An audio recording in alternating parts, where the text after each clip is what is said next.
Okay, magandang umaga po sa inyo lahat mga brothers. Ito po yung sinasabi ko sa inyo nakakaraan dahil nalulubog po yung ating mga alagang piglets. Nalulubog din yung ating alagang mga breeders.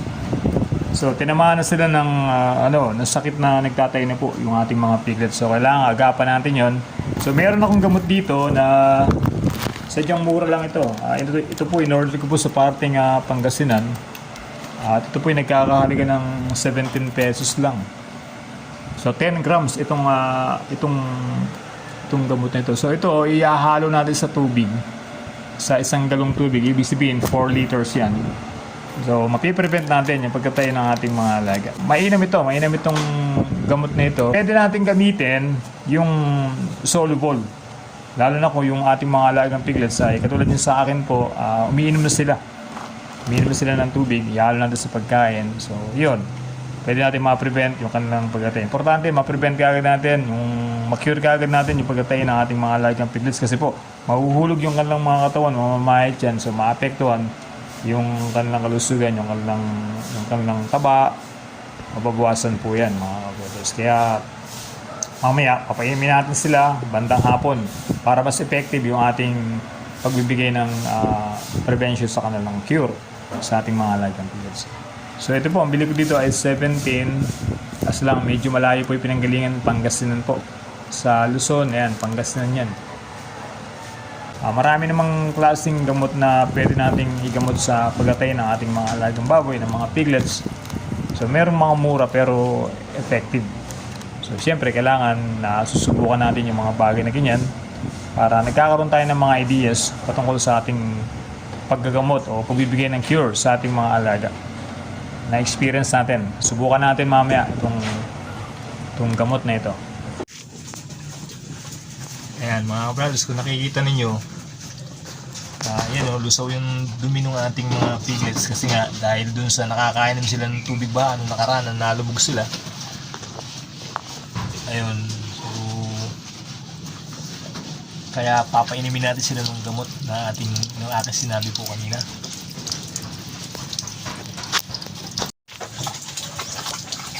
Kailangan natin yung kayang ubusin lang ng ating mga piglets, mga brothers, yung ating lagay.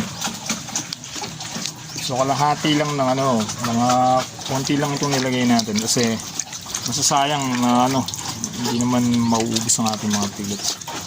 So simulan natin silang lagyan ng gamot ng ating mga piglets para sa kanilang pagkatae. Para masolusyonan kaagad natin yung kanilang pagkatae. Magandang umaga sa inyo mga brothers. Sa 3 araw po, bali ngayon ay pangatlong araw natin silang pinapainom nitong gamot na sinasabi ko po sa inyo. So ngayong umaga, nakita na natin, laki na po ng bago-bago. Buo na yung kanilang mga dumi ng ating mga piglets. Ayan po kung mapapansin nyo mga brothers. Ayan. Tapos po doon, wala na rin tayong nakikitang mga lusaw na dumi ng ating mga piglets umaga, hapon. So ngayon, pangatlong araw, meron pa tayong natitira pero malaki na yung pagbabago na ginagawa, wala na pong nagtatay sa kanila. Ubusin lang natin yung 4 liters na yun, tigil na po natin yung ating paggagamot. At katunayan, pagka nagtatay yung baboy, tamad dumede. So ito, yung ating mga piglets, sipag na silang dumede. So importante na susubukan natin yung mga gamot na ino-offer na yun. Katulad noon, kahit na cheap price siya, pero nakita natin effective siya. Nagamit natin ng maayos po. So muli kondisyon yung ating mga alaga, yung ating mga piglets po. So yun lang mga brothers, at maraming salamat po sa inyo. Ganun lang, yung isang sachet na yun, 10 grams, pwede natin ihalo siya sa 4 na litro na tubig. Dahil itong aking alagang piglets sa Siam, hindi naman po nila talaga nauubos yung katulad ng 1 liter na tubig na may gamutin, hindi nila kayang ubusin sa loob ng isang araw yun. Kasi tinatapon lang po nila, konti-konti lang yung lagay. Kapag naubos, lagay tayo sa umaga. Kahit sa tanghali po, kung ubos na rin, lagyan natin para lagi sila nakakainom. Yung ba nami-maintain natin yung pag-inom nila nung sinasabi ko pong gamot. Hanggang sa umabot tayo ng 5 days, pero within 3 days, pangatlong araw, katulad po nito sa akin, tapos na gamot na natin.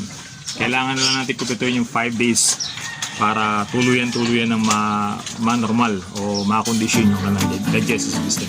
Salamat po sa inyong mga brothers. Magandang umaga po at subscribe niyo po yung ating channel. My brother is not a pig. At patuloy tayo na marami pang pag-uusapan patungkol sa pag-alaga po ng ating mga alagang hayop, especially po sa ating mga alagang baboy. Ngayon din, mga brothers, kung napansin niyo po, wala nang tubig itong aking tulungan. So, lumipas na po yung 10 araw. 10 araw po yan. Talagang dumadanas tayo ng medyo mahirap po dahil pinabot po ng tubig. At kung mapansin niyo po ito, dito po inilagay yung aking mga alagang piglets na kung saan dahil lubog, dito sila nakalagay. Kaya yun, apektado po yung kanilang pagdede dahil hindi ko sila maibaba dahil may tubig. Ang ginagawa natin kapag medyo mababaw na yung mababaw kasi wala malaki yung tubig, sumasabay yung tubig sa dagat. So pag bandang hating gabi, bababa yung tubig. Noon ko palang ibababa yung ating mga piglets para dumedi po sa kanilang hinahin. Pero okay naman, hindi naman sila, yun nga lang po, dahil nakakain sila ng tubig baha, nagkaroon sila ng pagtatay. Pero okay na, okay na po sila. Salamat po sa inyo mga brothers. God bless po.